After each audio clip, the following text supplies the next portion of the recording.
ತೀಡಬೇಕು, ತಿಳಿ ಹೇಳಬೇಕು. ಜೊತೆಗೆ ಈ ರೀತಿಯ ಕಾರ್ಯಕ್ರಮಗಳು ನಿಮಗೆ ಉತ್ತೇಜನ ಕೊಡ್ತವೆ ಅನ್ನೋ ದೃಷ್ಟಿಯಿಂದ ಆಯೋಜನೆ ಮಾಡ್ತಾ ಇದ್ದೀವಿ. ಇದನ್ನ ಪ್ರತಿ ವರ್ಷ ಮಾಡೋಣ.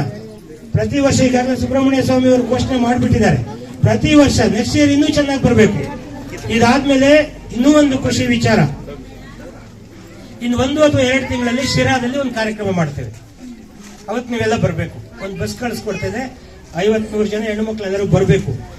ಏನ್ ಇನ್ನೊಂದು ಕಾರ್ಯಕ್ರಮ ಅಂದ್ರೆ, ಇವತ್ತು ಯಾರ್ಯಾರು ಫಸ್ಟ್, ಸೆಕೆಂಡ್, ಥರ್ಡ್ ಪ್ರೈಸ್ ತಗೊಂಡಿದ್ದೀರಾ ಅವ್ರನ್ನೆಲ್ಲ ಸೇರಿಸಿ 250 ಹಳ್ಳಿಯಿಂದ 750 ಜನ ಭಾಗವಹಿಸ್ತೀರಾ. 750 ಜನ ಹೆಣ್ಣು ಮಕ್ಕಳಿಗೆ ಇನ್ನೊಂದು ಸ್ಪರ್ಧೆ ಇರುತ್ತೆ, ಫೈನಲ್. ಆ ಸ್ಪರ್ಧೆನಲ್ಲಿ ಮೊದಲನೇ ಬಹುಮಾನ ಒಂದು ಸ್ಕೂಟಿ, ಆಯ್ತಾ? 2ನೇ ಬಹುಮಾನ ಒಂದು ಫ್ರಿಡ್ಜ್, 3ನೇ ಬಹುಮಾನ ಒಂದು ವಾಷಿಂಗ್ ಮಿಷಿನ್. ಎಲ್ಲ ನಿಮ್ದೆ, ಆಯ್ತಾ? ಗೊತ್ತಾಯ್ತಲ್ಲ? ಇದು ಶಿರಾದಲ್ಲಿ ನಮ್ಮ ಹಳ್ಳಿ ಹೆಣ್ಮಕ್ಳು 750 ಜನ ಬರ್ತೀರಾ.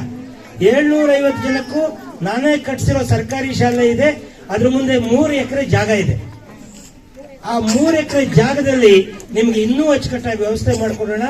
ಅವತ್ತು ಒಂದ್ ಕಡೆ ಸ್ಪರ್ಧೆ ನಡೆಯುತ್ತೆ, ಒಂದ್ ಕಡೆ ದೊಡ್ಡ ಕಾರ್ಯಕ್ರಮ ನಡೆಯುತ್ತೆ.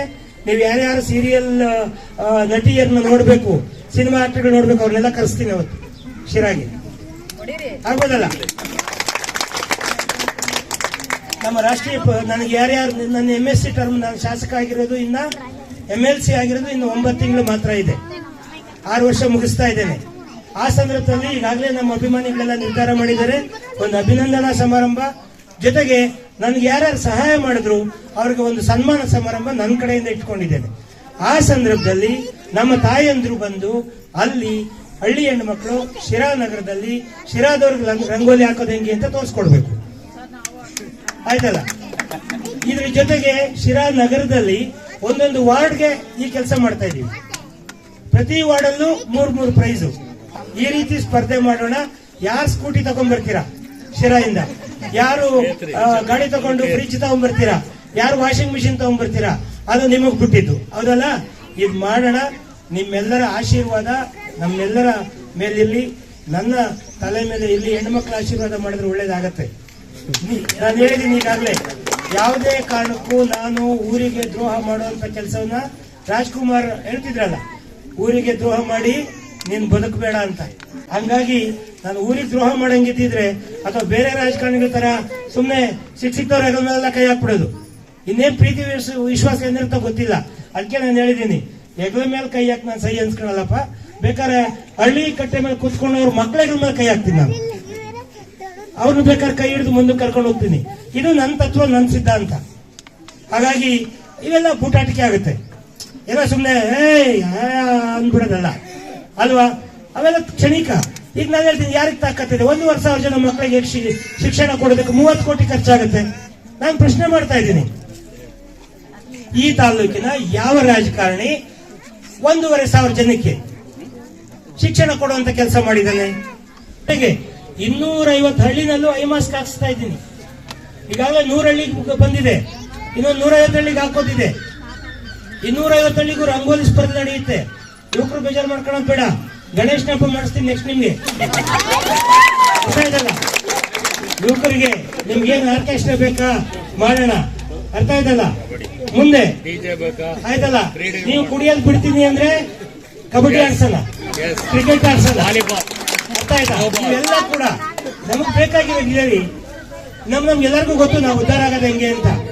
ಈ ರೀತಿಯ ಒಳ್ಳೆ ವಾತಾವರಣವನ್ನ ನಾವು ಊರಲ್ಲಿ ಮಾಡಬೇಕಾಗತ್ತೆ. ಆ ಕೆಲಸವನ್ನ ಮಾಡೋಣ ಅನ್ನೋ ಮಾತನ್ನ ಹೇಳ್ತಾ, ಈಗಾಗಲೇ ಹೇಳಿದ್ದೇನೆ, ದಯವಿಟ್ಟು ಯಾವ ಹೆಣ್ಣು ಮಕ್ಕಳು ಕೂಡ ನನಗೆ ನಂದು ಅವಳಿಗಿನ್ನ ಚೆನ್ನಾಗಿತ್ತು, ನಂದು ಇದಕ್ಕಿನ್ನ ಚೆನ್ನಾಗಿತ್ತು, ನನಗೆ ಪ್ರೈಸ್ ಕೊಡಬೇಕಾಗಿತ್ತು, ಇಲ್ಲೇನೋ ಮಾಡಿದ್ದಾರೆ, ಖಂಡಿತ ಹಂಗಿಲ್ಲ. ಇವರು ಯಾಕೆ ನಾನು ಅವ್ರನ್ನ ತುಮಕೂರಿಂದ ಕರ್ಸ್ಕೊಂಡೆ ಅಂದ್ರೆ, ಅವ್ರು ಹೇಳ್ತಾ ಇದ್ರು ಹೆಂಗ್ ತೀರ್ಮಾನ ಮಾಡಿ. ಇಲ್ಲ, ನಾನು ಬರೀ ಬಣ್ಣ ನೋಡ್ಲಿಲ್ಲ, ಅದರಲ್ಲಿ ಯಾವ ಎಳೆಗಳನ್ನ ಹಾಕಿದ್ದಾರೆ, ಎಷ್ಟು ರಂಗೋಲಿ ಎಳೆಗಳು, ಎಷ್ಟು ಚುಕ್ಕಿ ಇಟ್ಟವ್ರೆ, ಅದು 20 ಮನೆ ರಂಗೋಲಿನ ನಿಮಗೆ ಗೊತ್ತಿಲ್ಲ. ನಾನು ಒಂಥರ, ನಾನು ಸ್ಕೂಲ್ಗೆ ಹೋಗ್ಬೇಕಾದ್ರೆ ನನ್ನ ಫ್ರೆಂಡ್ ಒಬ್ರು ದಾಕ್ಷಾಯಣಿ ಅಂತ ಕದಿರಳ್ಳಿ ಹುಡುಗಿ, ಆ ಹುಡುಗಿ ರಂಗೋಲಿ ಹಾಕೋದು, ಅದನ್ನ ತಂದು ನಮ್ಮ ಅಕ್ಕ ರತ್ನಕ್ಕೂ ಕೊಡ್ತಿದ್ದೆ ನಾನು. ಇವೆಲ್ಲ ನಮ್ಮ ನೆನಪುಗಳು. ಅದರಲ್ಲಿ ಎಷ್ಟೋ ಸರಿ ನಾವು ಪ್ರಯತ್ನ ಮಾಡಿದೀವಿ ರಂಗೋಲಿ ಹಾಕೋದಕ್ಕೆ. ಅರ್ಥ ಆಯ್ತಲ್ಲ. ಹಂಗಾಗಿ ಇದೊಂಥರ ನಮ್ಮ ಗ್ರಾಮೀಣ ಭಾಗದ ಕಲೆ, ಅರ್ಥ ಆಯ್ತಲ್ಲ. ಈ ಕೆಲಸವನ್ನ ಮಾಡೋಣ. ಈಗ ಪ್ರಥಮ ಮತ್ತು ತೃತೀಯ ಬಹುಮಾನವನ್ನ ಯಾರಿಗೆ ಬರುತ್ತೆ ಅಂತ ಹೇಳಿ ಬಹಳ ಕಾತುರವಾಗಿದ್ದೀರಾ. ಇಲ್ಲೇ ಇರ್ಬೇಕು, ಈ ಕೇಳಿ ಎಷ್ಟ್ ಚೆನ್ನಾಗಿರುತ್ತೆ ಅಂತ. ಆಮೇಲೆ ಮೊದಲನೇ ಬಹುಮಾನ ಕೊನೆಯ ಘಟ್ಟ, ಮೊದಲನೇ prize, second prize and third prize, 3 prize ಇದೆ.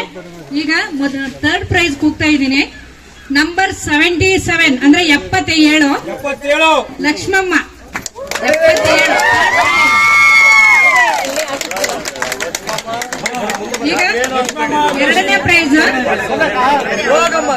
2,000 ರೂಪಾಯಿ ಚಿದಾನಂದ ಗೌಡ ಅವರಿಂದ 2,000 ರೂಪಾಯಿಯ ಬಹುಮಾನವನ್ನು ನೀಡ್ತಾ ಇದ್ದಾರೆ.